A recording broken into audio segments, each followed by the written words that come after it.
Class से बाहर निकलते ही मोंटी ने एक निश्चय किया और उसकी मुठ्ठियां गुस्से में कस उठी। किसी टीचर ने आज तक मोंटी को कभी कुछ नहीं कहा। सभी जानते थे कि मोंटी शहर के जिलाधीश मनोज बाजपेयी जी का लड़का है। फिर आज गणित टीचर की कैसी हिम्मत हुई।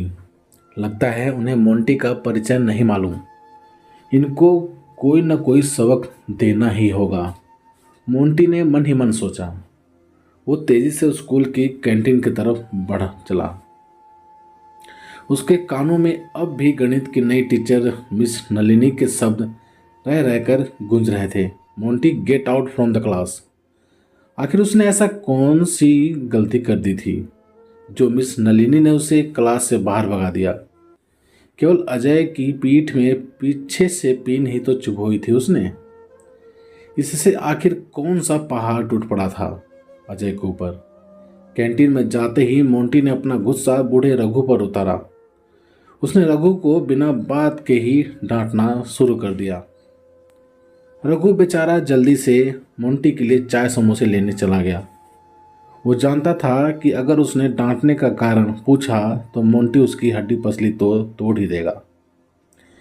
साथ ही कैंटीन की मेज कुर्सी भी तोड़ेगा सो अलग। अभी 10-12 दिनों पहले कैंटीन के मालिक ने प्रिंसिपल से मोंटी की शिकायत कर दी थी। उसके दूसरे ही दिन मोंटी ने हंगामा खड़ा कर दिया था। कैंटीन पहुंचते ही सामान तोड़ने फोड़ना शुरू कर दिया था। उसके बाद से कैंटीन के मालिक ने फिर कभी मोंटी के सामने बोलने की हिम्मत नहीं की। मोंटी समोसे खाकर चाय सिप सिप करता हुआ अपने दिमाग में मिस नलिनी को परेशान करने की योजना बनाने लगा। उसी समय इंटरवल की घंटी बजी और स्कूल के लड़के शोर मचाते हुए मैदान की तरफ दौड़ पड़े। मोंटी भी कैंटीन से उठकर जाने की बात सोच रहा था, तभी उसे सामने से गोल्डी और राघव आते हुए दिखाई पड़े। मोंटी उन्हें देखकर एक पेड़ के नीचे रुक गया। क्या बात है मोंटी, तेरे थोबड़े पर 12 क्यों बज रहे हैं? राघव ने मोंटी के पास पहुंचकर कहा। कुछ नहीं यार, ये नई टीचर, लगता है मुझे ही कुछ करना होगा। उत्तर देते हुए मोंटी की निगाहें क्लासरूम से निकल रही मिस नलिनी को घूर रही थी। अच्छा, तो तेरी भी खिंचाई हो गई। अभी नई नई आई है, खैर चल, इन्हें भी देख लिया जाएगा। गोल्डी मोंटी का हाथ पकड़कर गेट की तरफ बढ़ता हुआ बोला। अगले दिन क्लासरूम में जैसे ही मिस नलिनी कुर्सी पर बैठी, वो एक झटके के साथ जमीन पर गिर पड़ी। उनके हाथ से कलम अलग गिरी, किताबें अलग। इसके साथ ही पूरा क्लास रूम लड़कों के ठहाकों से गूंज उठा। लेकिन जैसे ही मिस नलिनी उठकर खड़ी हुई और उनकी तेज निगाहें लड़कों की तरफ पड़ी, सभी की हंसी चुप्पी में बदल गई, केवल मोंटी, राघव और गोल्डी को छोड़कर। वे तीनों अब भी हंसे ही जा रहे थे। एक लड़के ने आगे बढ़कर टीचर जी का चश्मा और पेन उठाकर मेज पर रख दिया। ये टूटी कुर्सी यहाँ किसने रखी थी? मिस नलिनी ने पूछा। साथ ही उनकी नज़रें घूमती हुई मोंटी और गोल्डी के चेहरे पर रुक गईं। मिस नलिनी से निगाहें मिलते ही उन तीनों की हंसी भी रुक गई। मोंटी, हाँ, मैंने ही टूटी हुई कुर्सी यहाँ रखी थी।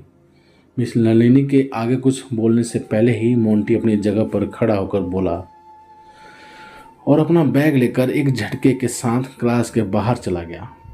मोंटी को रोकने के लिए उठा हुआ मिस नलिनी के हाथ उठा ही रह गया।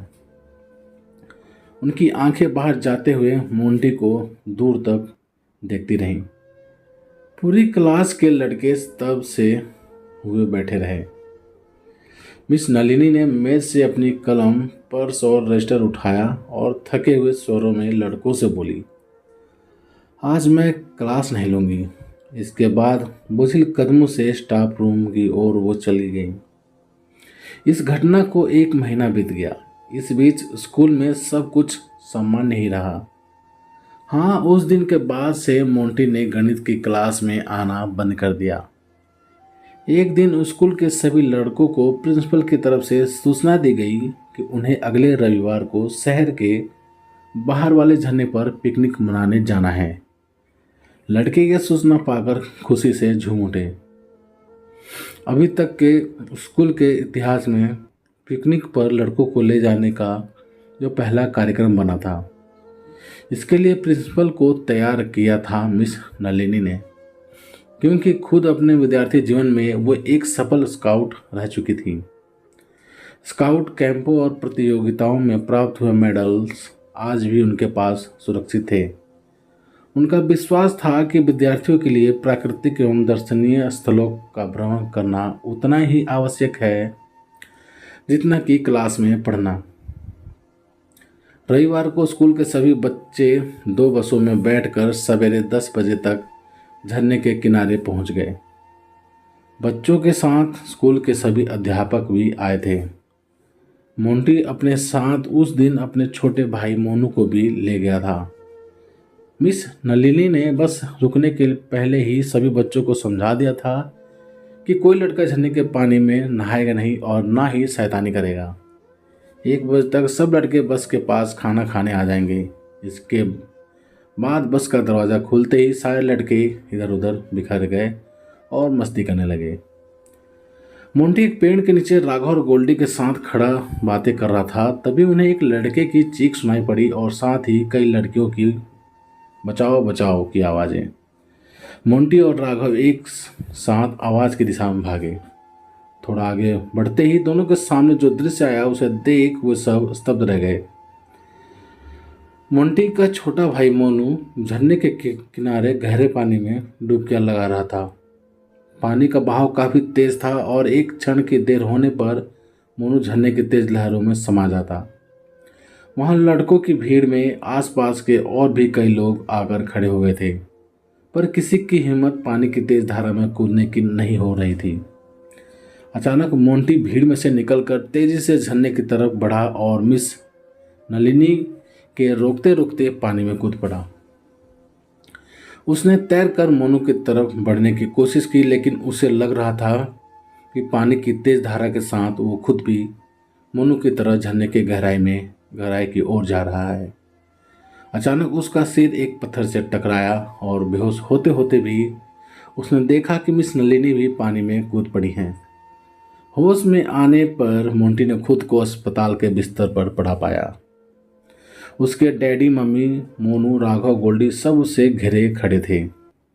उसका हाथ अपने सिर पर गया, वहाँ पट्टियाँ बंधी थी। अब कैसी तबीयत है मोंटी? मोंटी की निगाहें बोलने वाले की तरफ उठ गई।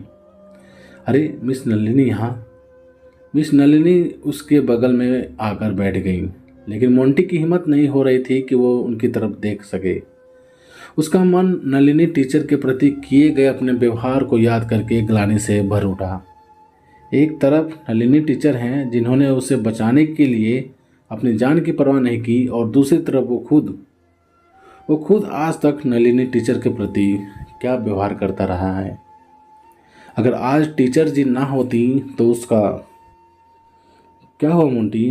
कहते हुए मिस नलिनी धीरे धीरे उसके सिर पर हाथ फेरने लगी। अब मोंटी अपने को और नहीं रोक सका। मुझे माफ़ कर दो दीदी, कहते हुए मोंटी की हिचकियाँ बंद गई। मिस नलिनी धीरे धीरे मोंटी के सिर को सहला रही थी और गोल्डी, राघव, मम्मी, डैडी सब इस बदले हुए मोंटी को बस देखे ही जा रहे थे। तो प्यारे दोस्तों, आप सभी का इस कहानी के बारे में क्या राय है, प्लीज़ कमेंट करके हमें ज़रूर बताएं। यदि ये कहानी आप सभी को पसंद आई हो तो प्लीज़ लाइक करें, शेयर करें, और चैनल पर नए हो तो चैनल को सब्सक्राइब भी ज़रूर करें। चलिए दोस्तों, मिलते हैं आप सभी से एक और नई कहानी के साथ। तब तक के लिए जय हिंद, वंदे मातरम।